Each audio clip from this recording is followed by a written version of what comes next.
Eu quero dizer a vocês que aqui eu me sinto em casa, me sinto acolhido. Hoje em dia é muito difícil a gente viver um ambiente assim, né? Porque eu ontem, depois de ficar cuidando do referêndum grego, não sei se vocês acompanharam, eu acompanhei até o momento em que o Palmeiras começou a jogar com a Ponte Preta. Aliás, eu perdi o primeiro gol do Palmeiras porque eu estava muito empenhado no referendo grego. E me ocorreu o seguinte, né? A Grécia, né, é o berço da democracia. A democracia vista ainda de uma forma restrita, né? Porque, na verdade, a Grécia era um país em que os escravos eram equiparados a coisas, né? Sabe que na Grécia os juízes, às vezes, condenavam uma telha que caiu na cabeça de alguém do telhado, né? Eles julgavam as coisas, né? Como eles julgavam os animais, né? Se um animal atacasse um humano, ele era submetido ao julgamento. Tem um helenista chamado Paul Veyne que conta isso com grande brilho. E ontem me ocorreu, a partir desse incrível movimento, incrível ato de coragem do povo grego, né, submetido a um período de austeridade, dureza, o PIB caiu 25% na Grécia, de 2010, 2009 até aqui, 25% em cima dos programas de austeridade, e a renda disponível caiu 30%. Então, quando foi perguntado por um jornalista, e a imprensa em geral tratou muito mal da questão, à exceção de poucos órgãos, como o Guardian, por exemplo, o jornal Guardian, que foi muito mais debruçou-se sobre a questão de uma maneira muito mais, eu não diria isenta, mas muito mais, muito menos parcial, né, do que os outros que diziam que se votasse não ia ser uma desgraça. Quando perguntado, um jovem de 25 anos respondeu que ele votou não, porque ele votou com a alma e não com o bolso. Então, isso é uma manifestação incrível nos dias de hoje. Nessa época que nós vivemos, que, como disse o Benayon aqui, chercher l'argent. Então, esses valores todos que nós acumulamos ao longo da história, digamos, do mundo, né? Esses valores da dignidade, do respeito ao outro, da democracia, e que no Brasil estão escorrendo hoje, estão escorrendo pelos dedos, né? Eu estou vendo como se comporta a direita brasileira, né? Que hoje conseguiu incorporar o Partido da Social Democracia Brasileira, né? Que é uma coisa deplorável. Meus amigos de luta dos anos 70 contra a ditadura, eu fui assessor do Dr. Ulisses, né? Participei da elaboração dos programas do MDB, o Constituinte com Anistia, Esperança e Mudança, e eu vejo que muitos dos meus companheiros de luta contra a ditadura não se dão conta do risco que eles estão colocando o país, ameaçando, por exemplo, apoiar o impeachment da Presidente da República. Eu tenho críticas seríssimas, vocês vão ver, à gestão da Dilma, seríssimas, tenho escrito isso, e, sobretudo, tenho críticas seríssimas à capitulação dela diante da pressão dos mercados financeiros, como mostrou aqui bem o Benayon, que foi isso que aconteceu. Ela capitulou, ajoelhou no milho diante das ameaças e dos exageros dos mercados financeiros e aceitou uma política econômica que eu diria tão próxima, tão mais próxima do irracional do que do racional, e muito parecida com aquela que a Grécia foi submetida durante anos. A única diferença é que, de certa maneira, nós temos controle sobre a taxa de câmbio, coisa que os gregos não têm, né? Mas esse controle é muito relativo, porque, como disse bem o Benayon, durante 20 anos, desde a estabilização do real, do plano real, nós sistematicamente valorizamos o câmbio e, na verdade, fragilizamos a indústria brasileira. Então, essa perda de substância da indústria que o Benayon apontou, de aproximadamente 30%, 28% no final dos 70, né, mesmo passando pelos 10 anos de crise da dívida externa, que eu vivi dentro do governo, uma parte, caiu para 13% hoje, de participação da indústria. Ou seja, nós sofremos um processo de desindustrialização, e isso é a grande herança da incapacidade que o Brasil teve de se ajustar às novas circunstâncias da economia internacional. Então, eu vou começar por aqui a apresentação desses slides. Por que eu vou começar com a conta de capital dos Estados Unidos? Porque esse é o fenômeno que deu origem a toda essa articulação China, Estados Unidos e o resto do mundo, né? Como vocês podem olhar ali, a partir dos anos 80, a conta de capital americana, ou seja, é o fluxo de entrada e saída de capitais, a conta de capital americana era, em geral, poucas vezes ficou superavitária, até o começo dos 80. Depois passou a ser sistematicamente superavitária.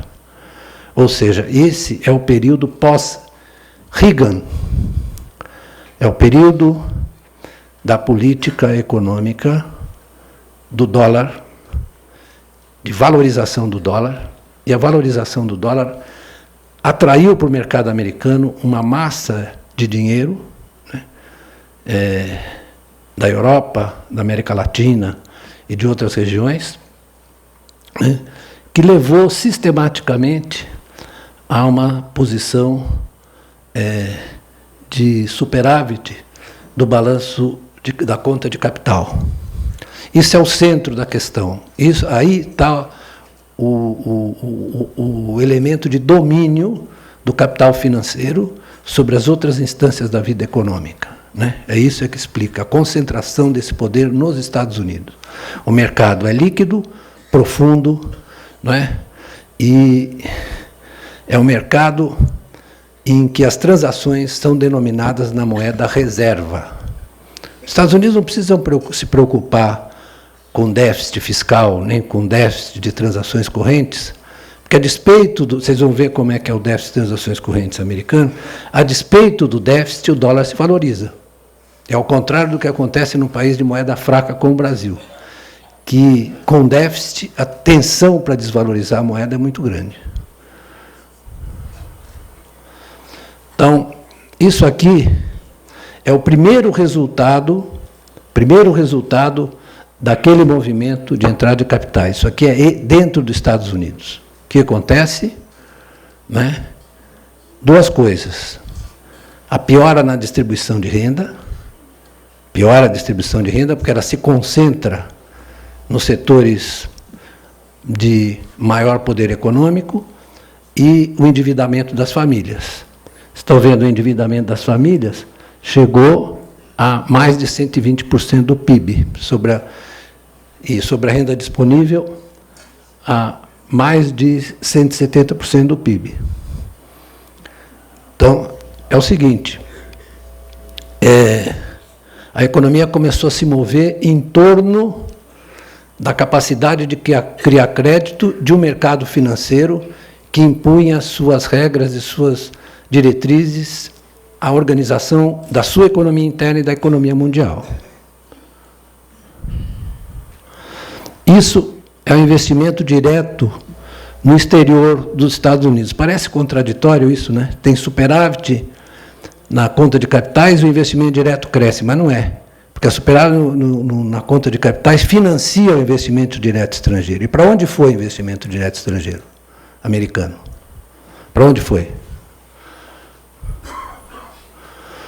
Foi para a China. Certo? Aqui embaixo, vocês vão ver aqui, ali, embaixo, é aquela faixa mais gorda é Hong Kong. Você acha que Hong Kong investia tanto assim na China? Ou eram as empresas estrangeiras que faziam sua sede em Hong Kong e investiam na China? Então, as americanas, as alemãs, sobretudo as japonesas, mas muito as americanas, né? Elas faziam esse percurso via Hong Kong, né? Porque Hong Kong é uma praça livre, só que a China... Aí eu vou conversar um pouco, comentar um pouco o que o Benayon falou, né? Sobre o investimento estrangeiro, né? A China, ela permite o investimento direto estrangeiro, mas controla o fluxo de capitais especulativos. Então não entra porcaria lá. Entra em Hong Kong. Agora eles fizeram uma experiência limitada em Xangai. Tem uma praça financeira lá. Mas esse fluxo de remessa de rendimentos e entrada de capitais especulativos para se valer das taxas de juros não acontece, né? Então, o modelo chinês é o seguinte: o máximo de controle nas variáveis chaves e o máximo de flexibilidade, né? Isso é uma coisa que um ex-presidente da República me disse uma vez em Zurique, né? Quando eu estava lá tentando cobrar a FIFA das trapalhadas que ela fazia, ele estava lá voltando da China. Ele me disse: na China você tem o máximo de liberdade política com o mínimo de capacidade do setor privado se meter nas decisões do Partido Comunista Chinês. Uma vez decidido, a discussão é intensa o tempo inteiro, uma vez decidido, vai ser cumprido o programa do Partido Comunista Chinês, que tem, vocês sabem, milhões de membros, não é? É uma mentira você dizer que o Partido Comunista Chinês é um partido centralizado, não é? Isso está na tradição chinesa da centralização e da flexibilização. Desde os mandarins, é assim, vai de cima para baixo, de baixo para cima. Das províncias para o centro, do centro para as províncias. Então, eles se beneficiaram do intenso crescimento do investimento estrangeiro. Aquele movimento que eu mostrei, entra capital financeiro nos Estados Unidos e sai investimento produtivo para fora, né? Ele é muito difícil de entender, porque as pessoas acham que uma coisa não combina com a outra, mas combina exatamente, porque a capacidade de financiamento nascida com juros baixos, nascida da entrada de capitais, ou da condição do mercado financeiro americano, né, de abastecer de crédito, é que faz com que as empresas saiam. Por que as empresas saem? As empresas saem por quê? Porque a China tinha taxa de câmbio desvalorizada, muito competitiva, né, e, ao mesmo tempo, né, a China tinha um sistema financeiro que é basicamente público. 80% do crédito na China vem de bancos públicos. Aliás, alguns bancos chineses públicos estão comprando bancos brasileiros hoje. São várias as transações que estão ocorrendo. Então, eles mantiveram o controle. Voltando à questão do Benayon, mantiveram o controle sobre o câmbio, sobre, na verdade, a conta de capitais e a conta de transações correntes. Por quê? Porque eles tinham uma estratégia exportadora fundada em cima do câmbio desvalorizado e dos salários baixos. Não é mais nos salários baixos que eles se apoiam. Os salários cresceram quase 20% nos últimos 5 anos. Não sei se vocês sabem disso. Acontece que, se vocês tiverem a oportunidade de ler um livrinho chamado One Hour China, China em uma hora, vocês vão ver que eles se apoiam hoje nos ganhos de escala. São escalas monumentais, né? Que, na verdade, estão permitindo que eles agora... Por exemplo, a Foxconn, na China, ela está introduzindo, tem um projeto de introduzir, já está introduzindo 1 milhão de robôs. Então, eles estão na estratégia competitiva. Não só isso, como a China, na verdade, está estendendo a sua capacidade econômica agora com investimento direto fora da China, as empresas chinesas. E aí o Benayon citou uma coisa importante. Eles usaram as empresas estatais chinesas para articular a grande empresa junto com o setor privado. Mas o núcleo da articulação é a grande empresa estatal chinesa, a SOE. Elas, na verdade, estão formando conglomerados, a partir dos quais eles se movem fora da China para fazer investimento, para, na verdade, transnacionalizar a economia chinesa. E, com isso, eles estão com o projeto de transnacionalizar a moeda deles. Já tem uma pretensão, hoje mesmo o Jornal Valor deu, uma pretensão da China de fazer parte da cesta de moedas que denomina os direitos especiais de saque do Fundo Monetário Internacional. Então, ou vai por bem ou vai por mal. Se o FMI topar, tudo bem. Se não, o que eles estão fazendo? Eles estão estendendo swaps de moedas, você troca de... O Brasil tem um acordo de 30 bilhões com a China de troca de moedas. Certo? O que é 30 bilhões? É para você fazer a transação em moeda local. Ou em yuan ou em real. Certo? Mais que isso. Eles estimularam muito o surgimento dos BRICS. Os BRICS é um fenômeno engraçado, né? Porque foi o Jim O'Neill, um ex-presidente do Goldman Sachs, que criou a sigla. E aí a sigla virou, que era virtual, virou real. Porque, na verdade, os russos e os chineses buscaram, né, no propósito de rearticular os países que, na verdade, tinham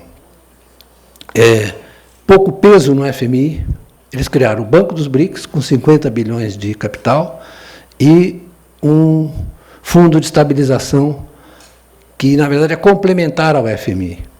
É o Acordo Contingente de Reservas. Então, é o seguinte, é uma defesa contra ataques especulativos. Ele não está regulamentado agora, mas vai haver uma reunião na Rússia agora, que eu espero que nós avancemos nisso, né? Porque eu acho que a nova dimensão do nacional, hoje, da economia nacional, é como ela se articula com a economia internacional, com quem que você se junta. Né? Aí os jornais brasileiros fizeram um escândalo danado, que o Brasil precisava acertar com os Estados Unidos, com a Europa. A Europa, hoje, se vocês me permitem, do ponto de vista dinâmico, é o volume morto da economia mundial. Né? Eu lamento dizer isso, inclusive, porque eu tenho extremo amor pela minha terra de origem, a Itália, mas a Itália é mais morta ainda. Né? Morta. E os Estados Unidos, na verdade, estão procurando rearticular sua posição com os acordos comerciais, como o Acordo Transpacífico, o acordo com a Europa, só que é muito difícil. Por quê? Porque todo esse movimento da economia americana, essa migração da grande empresa americana, quem é o maior exportador para os Estados Unidos? Na China, quem é que exporta? 80% quase das exportações são de empresas americanas. Né? Você vai lá no Congresso americano e diz assim, vamos colocar 25% de tarifa em cima das importações chinesas. Ninguém quer, não passa. Fica lá. Por quê? Porque a grande empresa manda no Congresso americano, alguém não sabe. Acho que o Otavinho Frias não sabe. Né? Mas qualquer pessoa normal sabe. Né? E quem manda no Congresso americano de maneira descarada é a grande empresa. Basta ver como é que é o financiamento das campanhas eleitorais. Né? E a Suprema Corte Americana liberou geral. Então, os deputados, exceto uns poucos que conseguem resistir, como essa brava mulher, essa Elizabeth Warren, né? Precisa ser uma mulher, né? Porque os homens todos fajutos. Precisa ser uma mulher que tenha coragem, né, de resistir. Ela foi lá e barrou. Ela e a Nancy Pelosi barraram a concessão do fast track, da rápida capacidade do Obama fazer o acordo. Mas, enfim.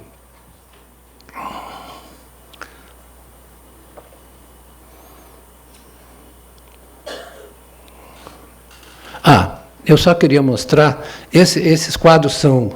Eu não vou explicar como é que é feita a conta disso aqui, porque é pela capacidade de competitividade do seu produto, né? Então, veja a China. Por que eu vou fazer isso? Para mostrar como é que isso transformou a posição relativa dos países.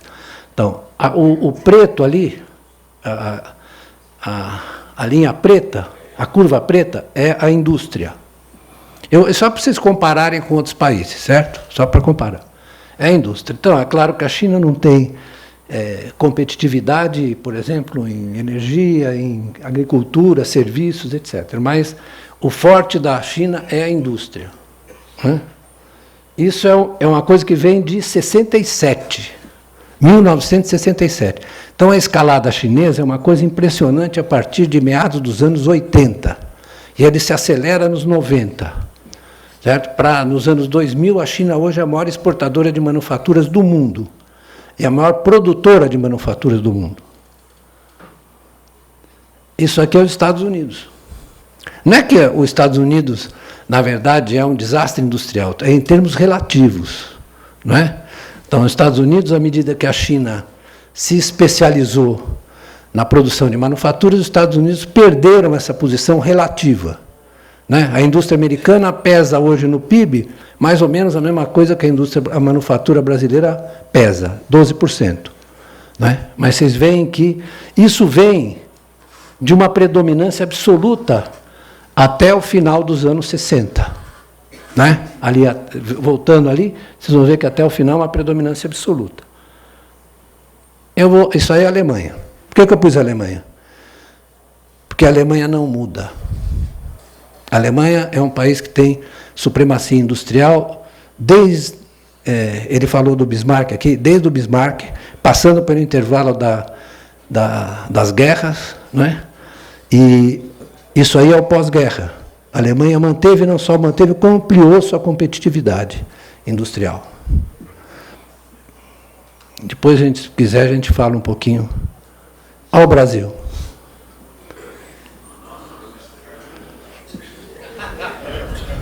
Ao Brasil. Então, olha só esse... Certo? Olha só como era. Ó, olha só como era. E isso aí, essa corcova positiva, ela se dá, sobretudo, a partir dos anos...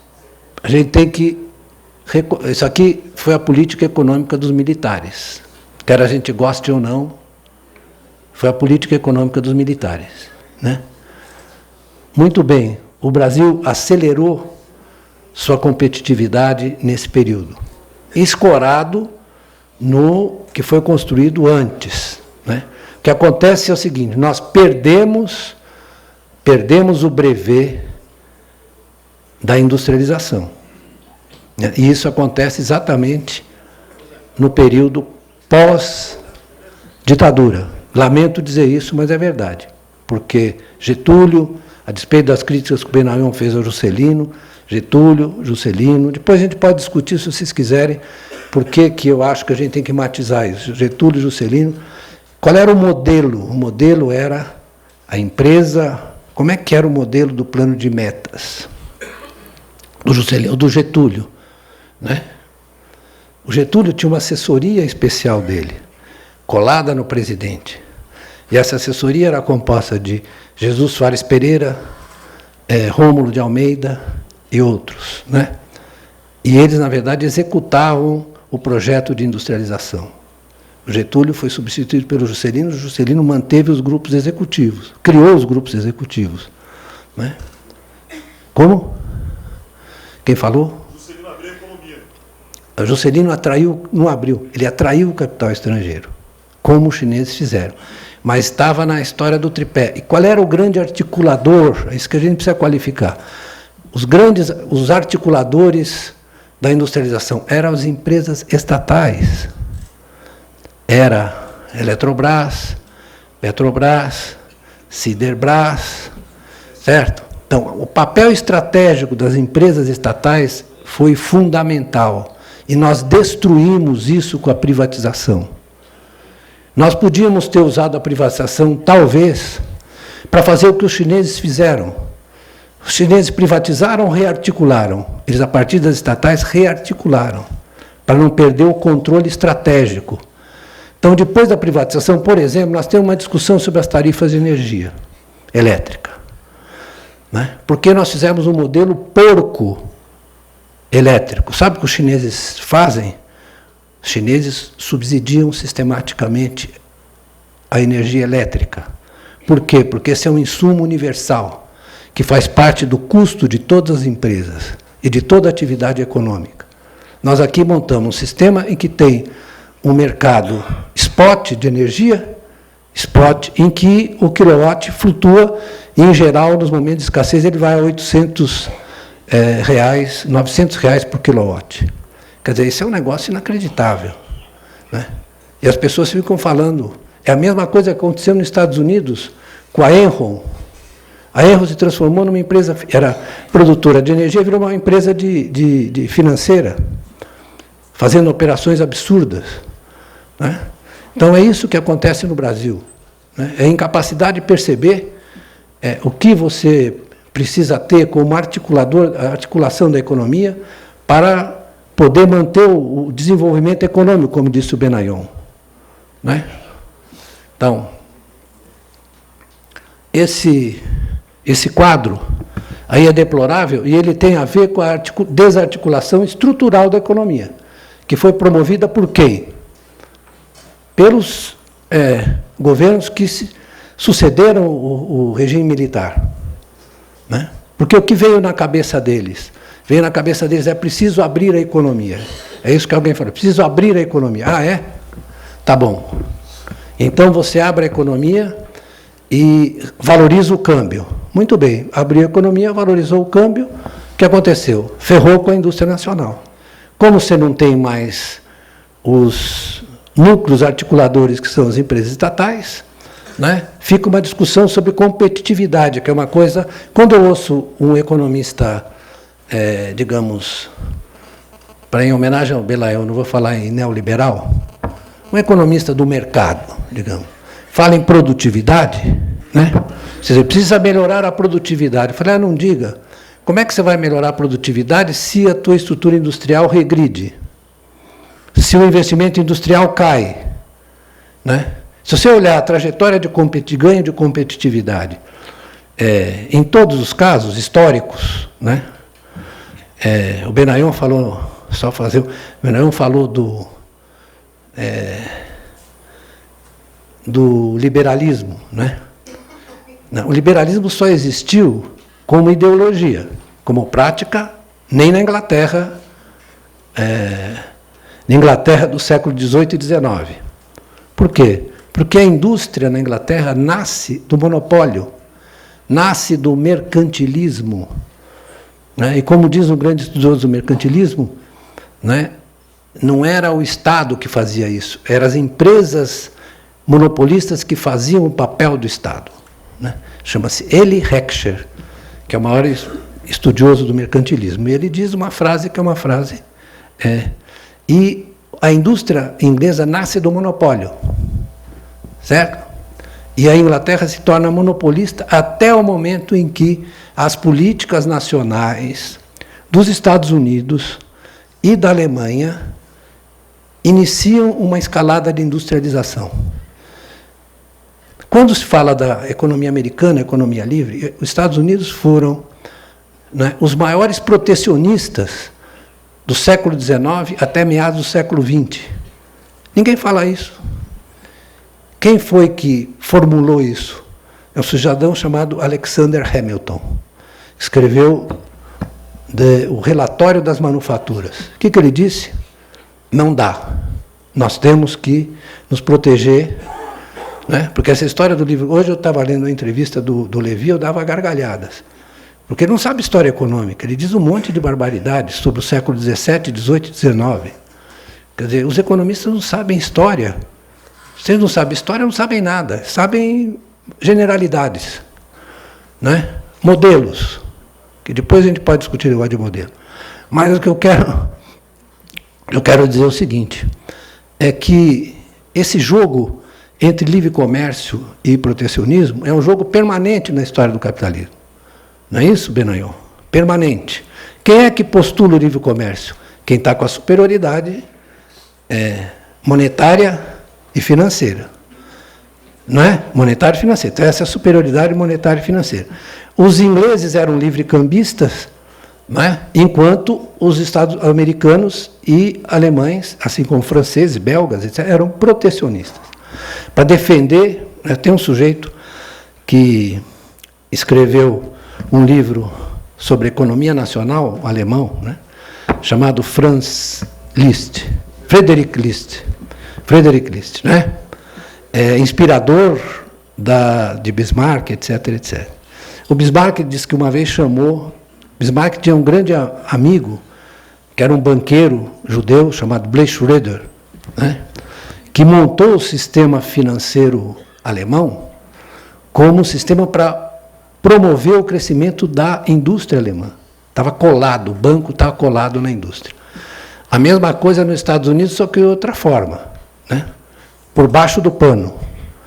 Né? Mas o grande capital financeiro americano se juntou à indústria. Né? Consolidou, por exemplo, a indústria siderúrgica, a indústria de petróleo, tudo isso foi feito pelos barões ladrões. Eram os barões ladrões, Robert Barons. Então, o que eu quero mostrar é o seguinte, não existe essa questão de ou você tem livre mercado ou você tem protecionismo. Livre mercado e protecionismo coexistiram o tempo inteiro. Os fracos recorreram, os que estavam mais fracos diante do poder da finança, é que, na verdade, tinham que se defender criando proteção e estimulando as suas industrializações nacionais. Né? Foi o que os chineses fizeram nos novos tempos. O que os chineses, eu sempre digo, brincando, né, que os chineses, né, pela sua tradição cultural, etc., pela experiência política, eles leram melhor o Capital do que os russos. Entenderam o Capital. Não é um livro fácil. E tem que ler os 3 volumes. Que aí o cara fica com preguiça. Só lê o primeiro. Né? Então ele vai até chegar ao capital financeiro. Era um gênio. Pode dizer o que quiserem, era um gênio. Só tem 2 gênios na economia. 2. Talvez algum menor. O List, por exemplo, é um sujeito interessante. Mas gênio só tem 2. Um chama-se Karl Marx e o outro chama-se John Maynard Keynes, que era muito mais radical, porque para entender o Keynes é a mesma coisa. Precisa ler os 34 volumes que ele escreveu. Sentar na cadeira, sentar o bumbum na cadeira e ler os 34 volumes. Né? Como ele era um sujeito aristocrata, mas preocupado com o quê? Preocupado com o bem-estar das pessoas. Isso é que a economia tem que ser. A economia tem que ser voltada para o bem-estar das pessoas. Né? Então, Keynes dizia assim, como é que é possível um sistema econômico que cria esse maravilhoso potencial produtivo? Está falando do quê? Do capitalismo. Não entrega o que promete para aqueles que ajudam a criar valor. Ele escreveu um texto chamado Consequências Econômicas para os Nossos Netos. Então, ele está nos próximos 100 anos, ele errou porque aconteceu antes. Nos próximos 100 anos, provavelmente, a economia vai ser jogada para o banco de trás da história. Né? E, na verdade, nós vamos ter que nos preocupar com o quê? Em fruir e não a nos entregarmos ao love of money, ao amor ao dinheiro. Né? Que ele tinha horror do amor ao dinheiro. O Keynes era, como todo inglês, né, tinha lá as suas maneiras de ver as coisas, não é? Quando ele chegou à teoria geral, quem foi o inspirador dele? Foi esse outro. Ele falou, vou me basear na profícua observação de Karl Marx. Essa economia capitalista é uma economia que começa com dinheiro, compra força de trabalho e para obter mais dinheiro. Está lá escrito, no volume 29, que ninguém leu. Os keynesianos, inclusive os brasileiros, são preguiçosos, porque não leem, o cara escreveu. E depois, ele se inspira em quem? Se inspira no Freud, para falar do amor ao dinheiro, se inspira no Freud. Ele tinha uma grande admiração pelo Freud e toda a ideia, ele não há uma psicologia keynesiana, né? Há uma abordagem do sujeito criado pela modernidade. O sujeito, na verdade, que está metido nas relações monetárias e que às vezes está dominado por elas. Ele fala, esse negócio não vai funcionar. Sem que você tenha um Estado vigilante, isso aí vai para o desastre. E nós assistimos vários episódios, né, recentes, quando, na verdade, você abandona o controle do Estado, ou a regulação, como ele disse, dos tempos do welfare state, né, que você aprisionou o bicho, né, para impedir que ele fizesse o que fez nos anos 20, para levar o mundo à Grande Depressão e à Segunda Guerra, né, quando você solta, o bicho sai danado, fazendo as maiores estripulias. E nós chegamos às várias crises depois de 80. Vamos ver as crises que ocorreram depois de 80. 1987, o colapso da Bolsa Americana. 1990, a crise japonesa. 1994, a crise mexicana. 1996, 97, o colapso asiático. 98, a crise russa e de um fundo de hedge americano, o LSTM. A crise argentina e brasileira, perfeitamente, e brasileira, lembrou bem o Benayon, e depois as políticas econômicas empurraram tudo para o mesmo lado, até chegar à crise de 2008. Eu imaginei que a crise de 2008 pudesse trazer alguma mudança, e não trouxe, continuaram do mesmo jeito. Do mesmo jeito. Certo? Saiu um relatório que eu acabei de ler, do Bank of International Settlements, que é o banco dos bancos, é o banqueiro dos bancos mundiais, o BIS, que faz uma crítica devastadora das políticas econômicas que estão levando a isso que nós estamos observando. Então, o que os economistas brasileiros fazem diante desse panorama muito mais compreensivo e amplo? Eles querem dizer que nós estamos fazendo um ajuste, agora eu vou entrar na coisa, nós estamos fazendo um ajuste porque nós estamos com a inflação fora de controle e com as finanças públicas destruídas. Ano passado, qual era a dívida bruta brasileira? Quanto era? 54%. É uma das mais baixas do mundo. Se você comparar com a americana, não vou falar da grega, com a francesa, com a inglesa, com o que vocês quiserem. Né?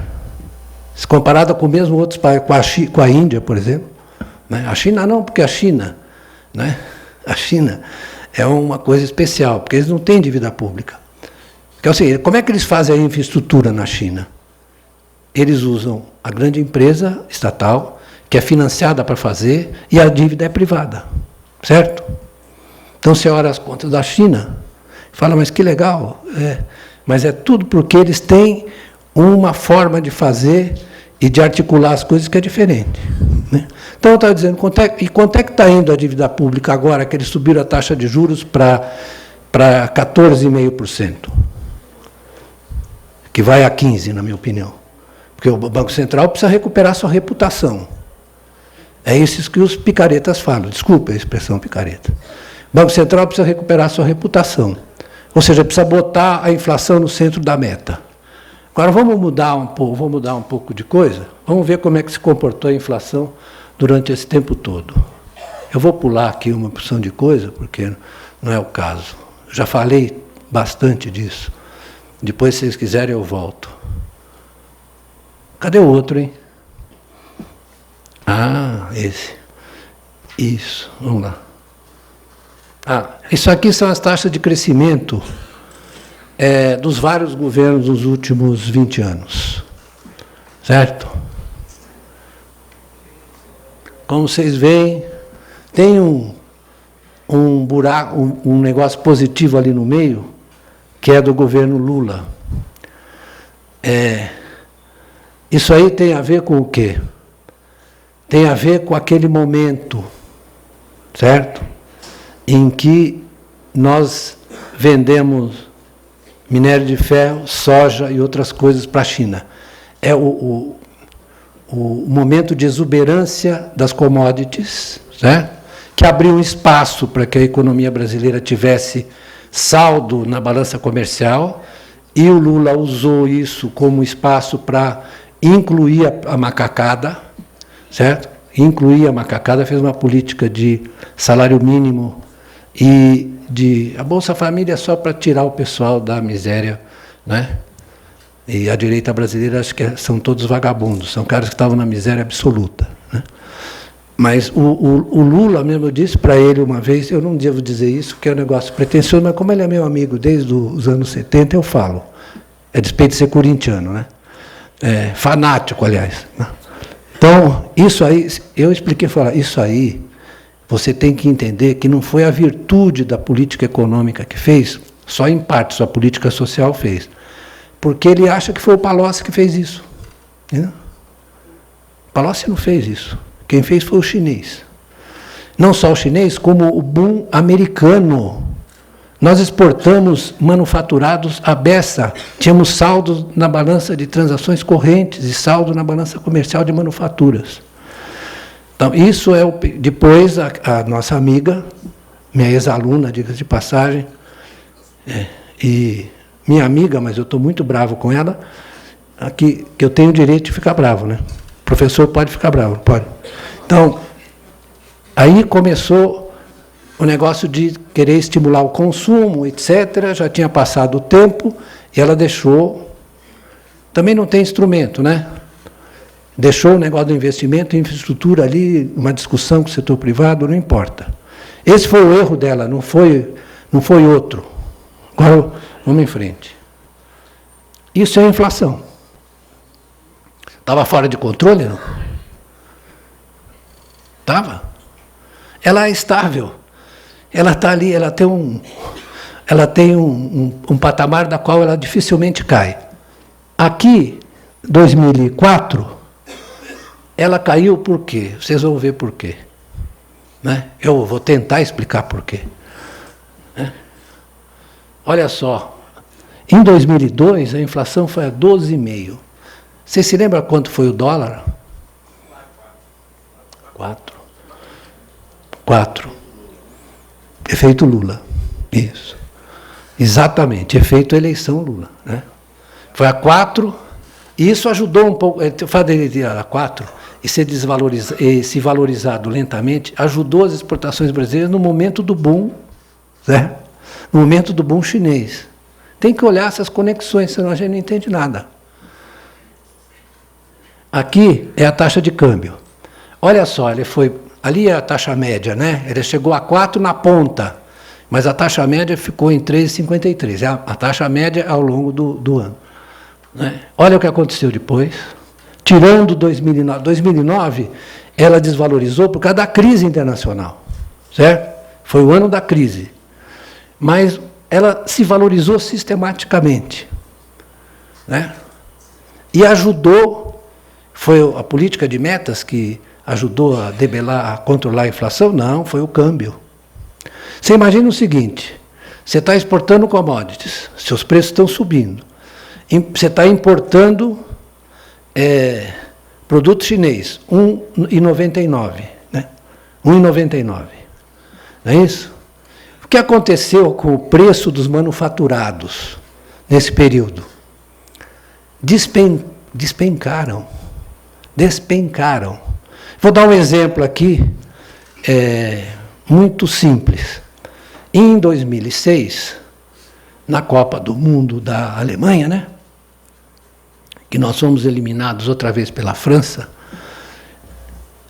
o meu sócio na Facamp, meu amigo e grande economista, João Manuel Cardoso de Mello, me disse, por que você não compra uma televisão dessas de LED, né? Chama assim? Falei, LED, tá bom. Fui lá na loja, olhei e falei, pô, 12 mil reais. Não é muito caro. Aí o cara falou, não, eu faço não sei quantas vezes. Eu falei, não vou comprar. Continuei vendo na velha. Vai comprar uma televisão LED hoje. Quanto custa? 2. Isso em termos nominais. Se você descontar a inflação, a queda foi espetacular. Espetacular. Isso ocorreu com televisão, com trator, com máquinas operativas, com o que você quiser. Né? A China passou a ser nosso principal parceiro comercial. Não foi isso? Em pouco tempo. E nós somos importadores. Eu lá em Campinas converso com os empresários, muitos deles já fecharam as suas linhas de produção. Eles importam e põem o nome, e põem o selo. Isso é uma das dimensões do processo de desindustrialização. Aí é o seguinte, isso está no centro da desindustrialização brasileira. Então, quando eu vejo, vocês podem prestar atenção, prestem atenção, leiam os economistas da corrente principal. Né? Eles não tocam na taxa de câmbio. Sempre o problema é o déficit público, a dívida pública, eles não tocam na taxa de câmbio. Por quê? Porque foram eles que fizeram isso aí. Desde o Fernando Henrique eles fizeram isso aí. Quer dizer, jogaram fora a nossa estratégia de industrialização. Jogaram pela janela ou por outro lugar. Né? Então, tem um, especialmente, que escreve na Folha, que é um sujeito que bate no negócio das metas. Ele era diretor do Banco Central quando aconteceu isso aí. Quer dizer, é um truque, né? Ele acha que foi a subida da taxa de juros que joga a inflação para baixo, e não foi. Foi a valorização do câmbio, ferrando a indústria nacional, ferrando o nosso projeto de industrialização. Aí eles dizem que tinha uma nova matriz macroeconômica. Não tinha nova matriz nenhuma. Tinha uma improvisação que a Dilma foi levando com a barriga, empurrando. Né? E aí, o que acontece? Eles fazem um escândalo, dizendo que o país está quebrado. O Fernando Henrique falou, o país está quebrado. Ele quebrou o país em 1999. Quebrou. Foi ao FMI. Nós vamos ao FMI agora? Então, eles exageraram tudo para fazer esse desgraça que vai chegar aonde? Como é que eles vão ajustar? Vão ajustar no desemprego e na queda da renda da maioria da população. Não vamos nos iludir. É isso que vai acontecer, que está acontecendo. É o desemprego, né, ajudado pelo juiz Moro, né, que não tem noção de nada. Aliás, o que acontece é isso. Né? Aí um promotor diz, eu não tenho nada a ver com o desemprego. Eu falei, não. É claro, porque o seu emprego está garantido. E o cara que vai para casa, chega para a mulher e fala, eu estou desempregado. Certo? Por isso é que eu volto ao negócio grego. Né? É um divisor de águas. Agora é o seguinte, ou escuta a voz da democracia, agora se manifestando de uma maneira clara, né? Ou se submete à ditadura dos mercados financeiros. É isso que está em jogo na Grécia, isso está em jogo na Europa, o resto é tudo conversa mole. É o direito que o cidadão moderno tem de opinar sobre as questões essenciais do seu país. Porque a democracia, como estava dizendo, não é só o cara chegar lá e votar, não. Você tem que ampliar o espaço de manifestação popular. E aí me ocorreu o seguinte, por que não fazemos um plebiscito sobre o ajuste econômico? Um referendo. Por que não fazemos um referendo agora para ampliar o espaço democrático? Fazemos um referendo sobre o programa de ajuste fiscal e as consequências que ele tem sobre a população. Porque quem é que está pagando? Quem está pagando? E quem está ganhando? Como? Quem está pagando? Quem está ganhando? Punido? Não sei, eu não sou policial. Isso. Então vamos lá. O mercado de capitais tem que ser punido. Os rentistas, porque com 14,5%, 15 de juros, 15, né? Você tem uma tremenda transferência de renda, tremenda, de quem trabalha e produz para quem vive de renda. Certo? Esse é um fenômeno global. Né? É isso que está acontecendo. Então, é o seguinte, quem é que paga imposto aqui? Quem é que paga imposto e transfere renda para esse pessoal? Eu vou dizer para vocês.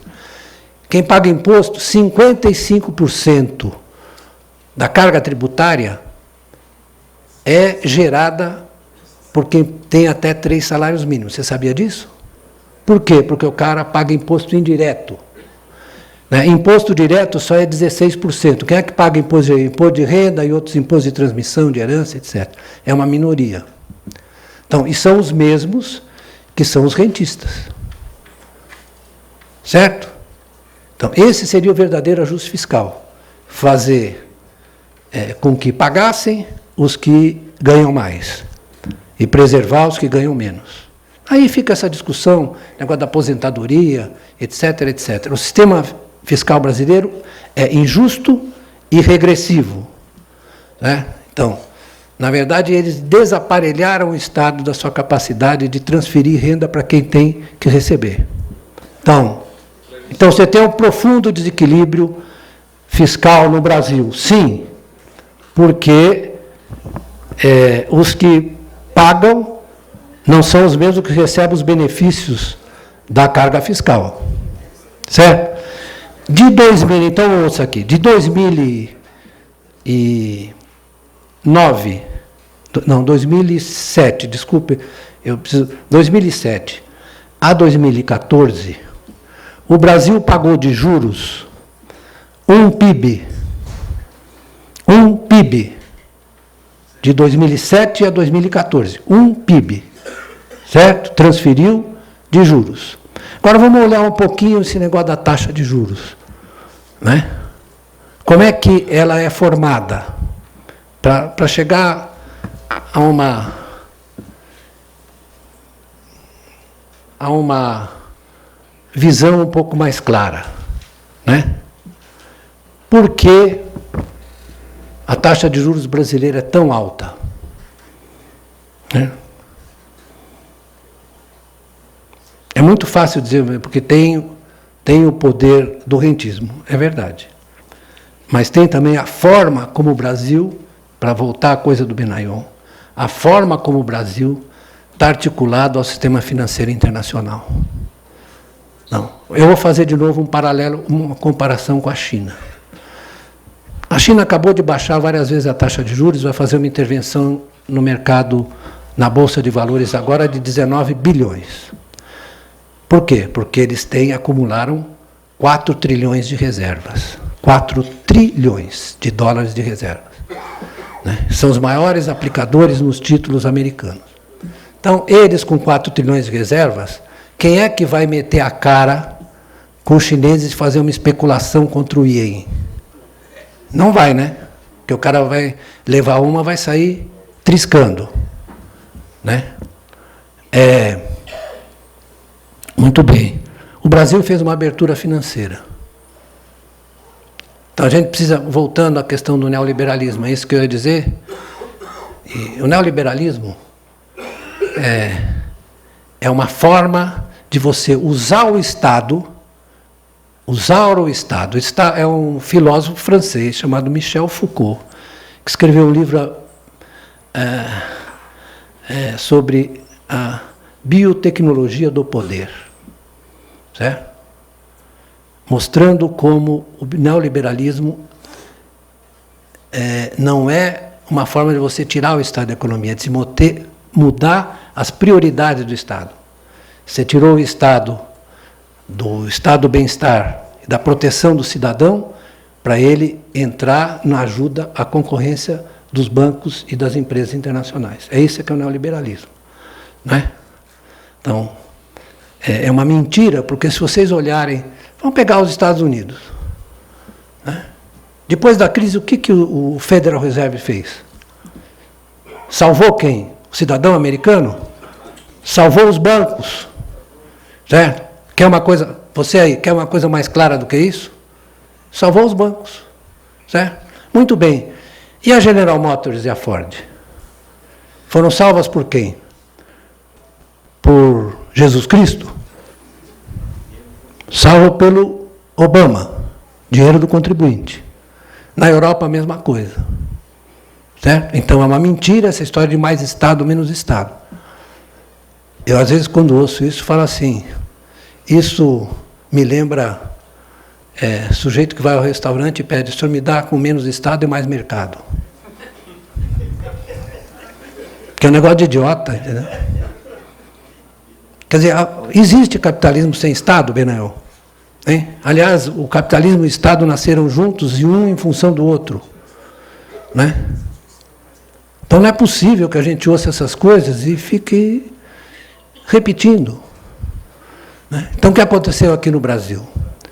Eu vou voltar. Aconteceu no Brasil que os mercados financeiros, impuseram suas razões à política econômica, e nós estamos fazendo essa maldita ajuste fiscal, que não precisava, não estou dizendo que não tivesse desequilíbrio fiscal, mas olha o que estão produzindo. Né? É para melhorar a situação da dívida pública, pois ela vai a 70% do PIB, ela estava em 54%, vai a 70% por causa da taxa de juros, porque boa parte da dívida está indexada à Selic. Fora as outras que estão indexadas, aí eles dão um choque de preços, né? Administrados. Tudo junto. Energia, água, gasolina. A inflação vai a 9%.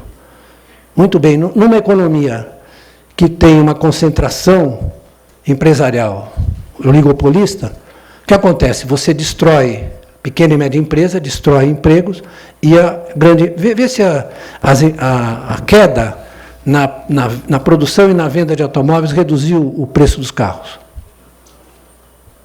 Certo? Porque é a estratégia de pricing oligopolista. Até meu cachorro, que se chama... Eu tenho 2 cachorros, um chama Karl Marx e outro John Maynard Keynes. E eu converso com eles assim, e eles entendem. Eles respondem positivamente. Eles entendem.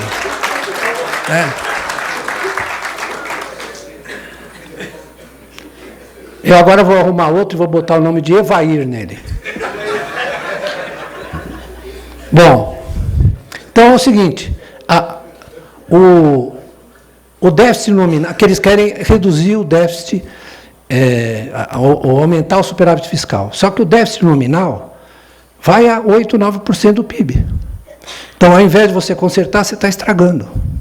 E a economia resvalando para baixo. Agora eu pergunto, como é que você pode gerar um superávit primário se o nível de atividade cai, o volume de transações cai, a renda das pessoas cai, você vai arrecadar da onde? Agora, todo dia, os jornais brasileiros são uma coisa maravilhosa. É o que eu chamo da turma do Sabe, eu vou fazer até uma caricatura do jeito com o queixo caído, falando assim, Quem é que não sabia que cai o nível de atividade e cai a receita? Eles dizem, cai a receita tributária. Depois de ter escrito editoriais idiotas, imbecis, dizendo que tem que fazer o ajuste. Só que, infelizmente, para eles, o ajuste fiscal não é a mesma coisa que o ajuste das despesas de uma família. Certo? Porque a família tem que gastar o que recebe fora o controle do endividamento. O Estado, se o Estado gasta, vamos supor, a carga tributária é 37%, né? É isso? 37, o Estado gasta, 37% volta para ele, sob a forma de impostos, não é? Muito bem.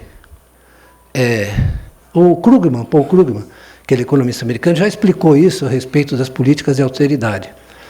Mas é que não interessa entender. Não é que os caras não entendem, eles são burros, não. Eles são safados. Eles não querem entender. É isso, não querer entender. Então, eu vou terminar com uma questão agora, que eu acho que decorre dessa situação.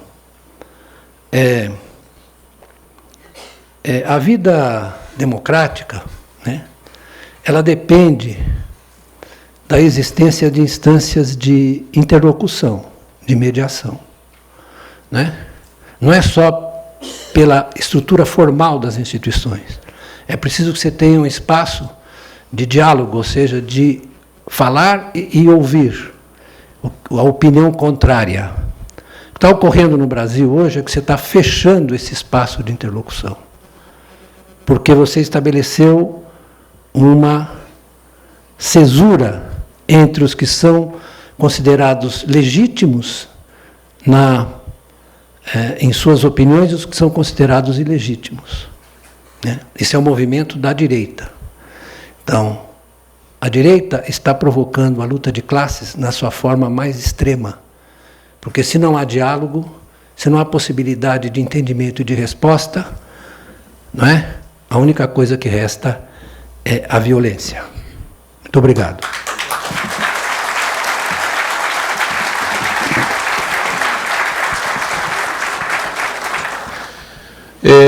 Antônio Wagner, lá do Mato Grosso. A imensa compra de títulos de dívida pública americana pelo governo chinês tende a facilitar ou a dificultar as relações comerciais entre o Brasil e China. Ou, ao contrário, forçaria o governo americano a ceder aos desígnios chineses? Olha, eles são, hoje, como irmãos chipófagos. Eles estão unidos indissoluvelmente. Né? Não há como você separá-los. E a China usa essa relação estrategicamente para ampliar seu espaço de comercial. Com o Brasil, por exemplo. Certo? Agora, a reunião dos BRICS, eu espero que o Brasil se dê conta de que ele tem, nos BRICS, na China em particular, um parceiro, deve ser um parceiro privilegiado. Isso não vamos brigar. Essa história não precisa, ou a China, porque as pessoas colocam as coisas assim, ou a China ou os Estados Unidos. Não é necessário fazer isso. Isso é um raciocínio bipolar que não tem sentido. Se os Estados Unidos quiserem comprar nossos produtos, nossas manufaturas, é que eles estão numa situação em... Síndrome do vira-lata. Síndrome do vira-lata, é isso mesmo. Os Estados Unidos estão numa situação, eu falei da Nancy Pelosi e da Elizabeth Warren, porque elas estão dizendo o seguinte: os acordos comerciais que eles fizeram, o NAFTA, por exemplo, ou os outros acordos bilaterais que eles fizeram, estropiaram a indústria americana. Né? Boa parte da produção industrial americana foi virar maquiladora no México. E quem é que deitou e rolou em cima disso? Foram os chineses. Um amigo meu, mexicano, escreveu um artigo. Tem um intruso no NAFTA. Quem é o intruso? O chinês. Ele aumentou as exportações tanto para o México quanto para os Estados Unidos, com o NAFTA. O Lázaro, lá de Bauru, ele começa com uma brincadeira.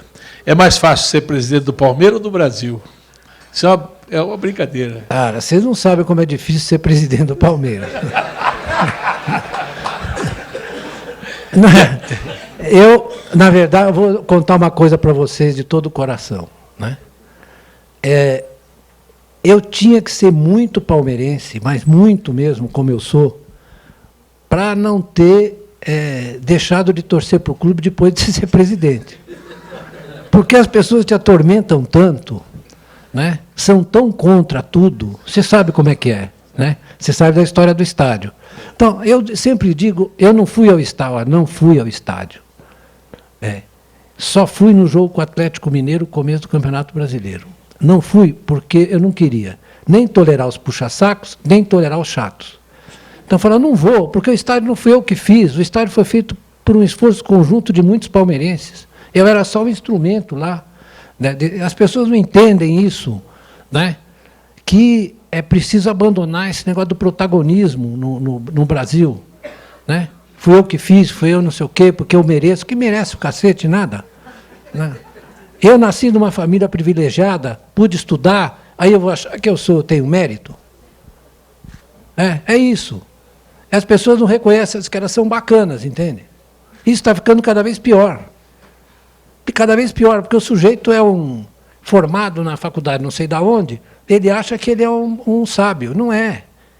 Ninguém é sábio, você precisa estudar a sua vida inteira.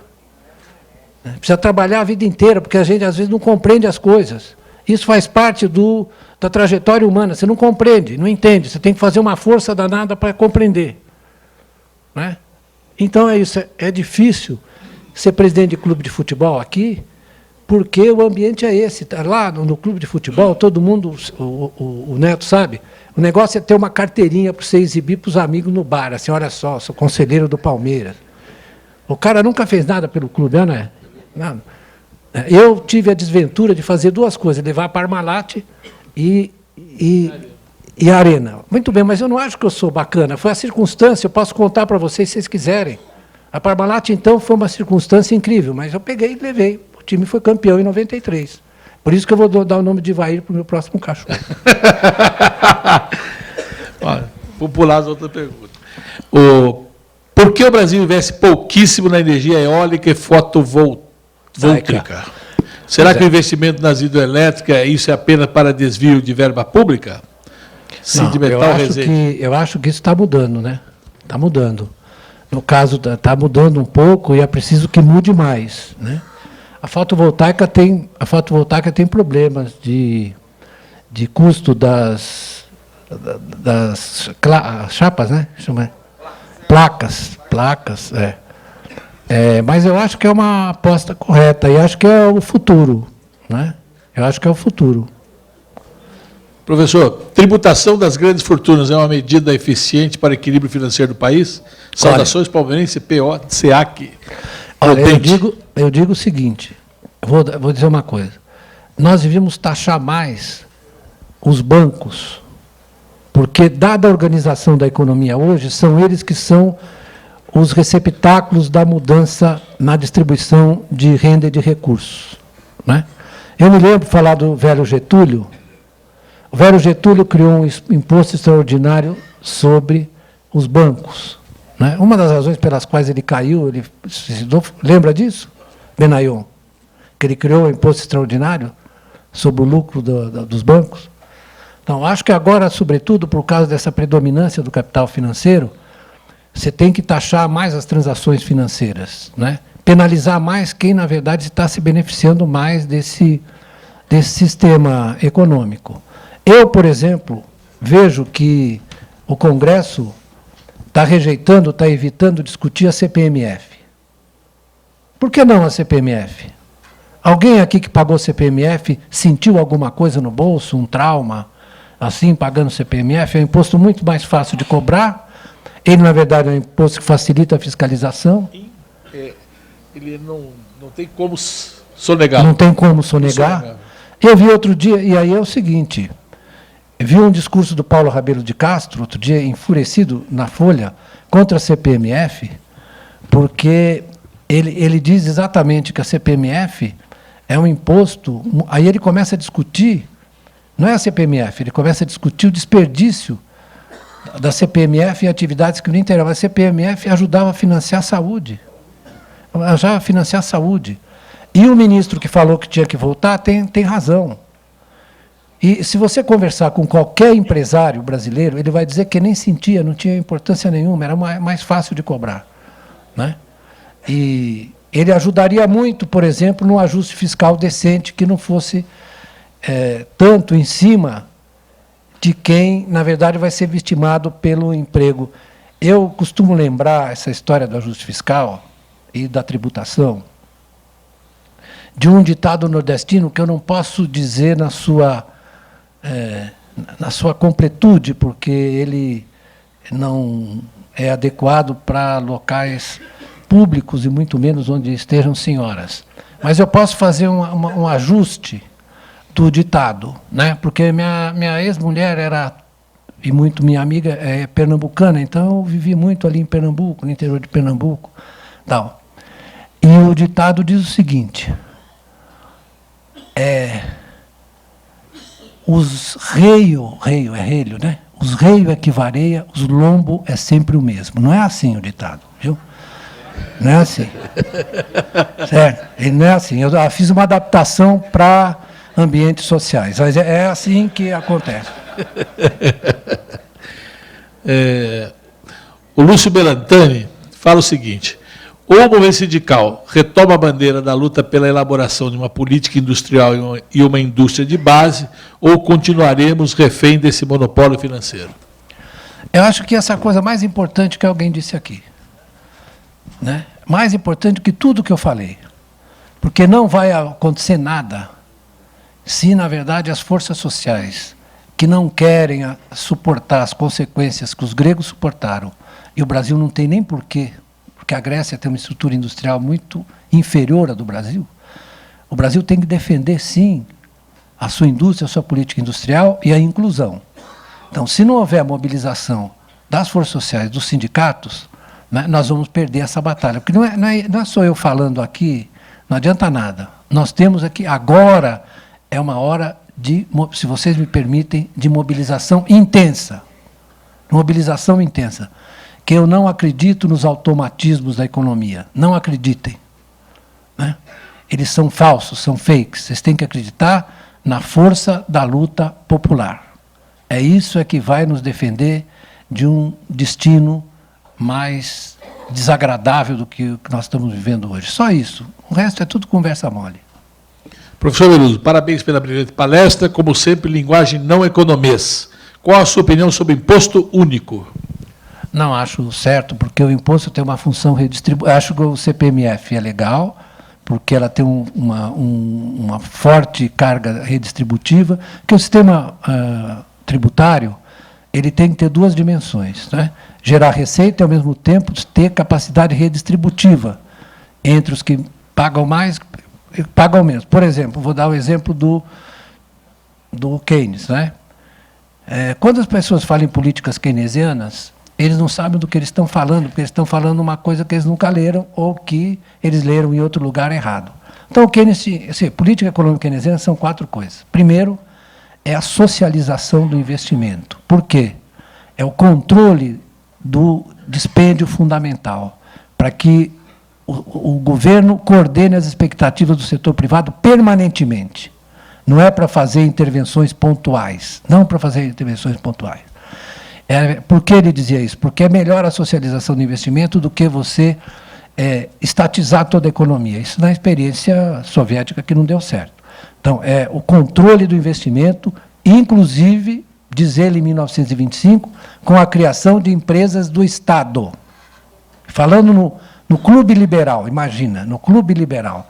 Imagina se algum liberal brasileiro ouve isso, criando grandes empresas do Estado para coordenar esse negócio. Segundo, um sistema tributário redistributivo que sustente a propensão a consumir da maioria da população. Terceiro, ele chama a eutanásia do rentista. Eutanásia do rentista. O que é? É, na verdade, o controle público do crédito. Ele era muito radical, mas ele falava assim, era um aristocrata inglês, ele falava assim, as pessoas acham que ele estava brincando. E o quarto é um sistema internacional, como aquele que ele propôs em Bretton Woods, com uma moeda internacional gerida por uma instituição pública que permitisse a cobertura de déficits e superávites para que não houvesse crise de balanço de pagamentos. Então, essa coisa do sistema progressivo é fundamental para a estabilidade da economia, não é uma coisa de benemerência, é para a estabilidade da economia capitalista. O Gelson do Cinemetal de Resende faz uma pergunta. Seria prudente comparar a China com o Brasil, levando em conta que a China, quando se trata de direito trabalhista, nenhum ou quase nada? Então, é verdade. Mas, veja bem, o que está acontecendo na China hoje é que, até por conta do esgotamento do modelo exportador chinês, ou pelo menos da perda de importância das exportações, eles estão, na verdade, fazendo uma legislação previdenciária, trabalhista, para poder enfrentar o quê? O fato de que o mercado interno vai ser o elemento mais importante para eles agora do que o mercado externo. Essa é a transição que eles estão fazendo. Né? E eles são assim. Eles atravessam o rio pulando as pedras. Como disse o Deng Xiaoping, atravessamos o rio pulando as pedras. Então, eles vão chegar lá. Certo? Até porque eles hoje têm uma população urbana de mais ou menos 40% da população ainda. Eles têm que fazer a migração, né, o tempo inteiro. Eles construíram várias cidades. Se vocês entrarem nesse livro que eu falei, o China em uma hora, China, One Hour China, ele tem lá um vídeo que mostra eles construindo um hotel de 40 andares. Você viu esse troço? Em 15 dias. Construir o hotel. Com qualidade. Com qualidade. Por quê? Porque é um sistema industrial de pré-moldados. Eles vão é impressionante o vídeo. Vocês vão ver o vídeo. 15 dias. E eles fizeram várias cidades que eles estão agora... Eu vou contar uma história aqui sobre a China. Né? Houve um seminário em Amsterdã sobre mobilidade urbana. Certo? O governador era o Serra. Palmeirense, meu amigo, às vezes eu discordo dele, mas palmeirense, meu amigo. Eu discordo sempre. Quase sempre, Então, mas tudo bem, amigo a gente discorda, mas não briga, né? Então, é o seguinte, cada país ia fazer a apresentação do seu programa de mobilidade urbana. Aí, primeiro falaram, sei lá, os portugueses, depois mas não sei quem, aí vieram os chineses, o Brasil era o quinto, os chineses eram o quarto. Aí o chinês expôs 15 mil quilômetros de metrô. Aí estava lá o meu amigo Júlio Sérgio Gomes de Almeida, foi meu aluno, meu colega, e o Serra virou para ele e falou assim, eu vou sair um pouco? Você não quer fazer exposição para mim? Porque fazer exposição é ridícula. Não é isso? É isso. A última pergunta aqui. O senhor não acha que o não funcionamento do Brasil é ter muitos partidos políticos e eles não deixam que as ideias dos outros funcionem? Olha, eu acho que o sistema partidário brasileiro é, de fato... Eu não sei distinguir. Neto, você sabe distinguir o programa de um partido do outro? Se alguém sabe aqui, me informe, porque eu não sei. Não sei distinguir. Então, os partidos, na verdade, foram criados para representar pontos de vista. Eles representam oposições ou ideias? Não. Então, o sistema partidário não serve para nada. Né? Eu digo uma coisa que as pessoas ficam irritadas que eu digo isso. A ditadura nos ofereceu o modelo. Tinha Arena, MDB, né? Que representavam, na verdade, dois pontos de vista diferentes a respeito do Brasil, a respeito de tudo no Brasil. Né? Aí depois fizeram essa abertura, criaram 30 e não sei quantos partidos. 38. Né? Isso, não, francamente, achar que isso ajuda o desempenho da vida democrática é, francamente, uma opinião que eu considero bastante discutível, pelo menos. Né? Obrigado, Beluso. Uma salva de palmas.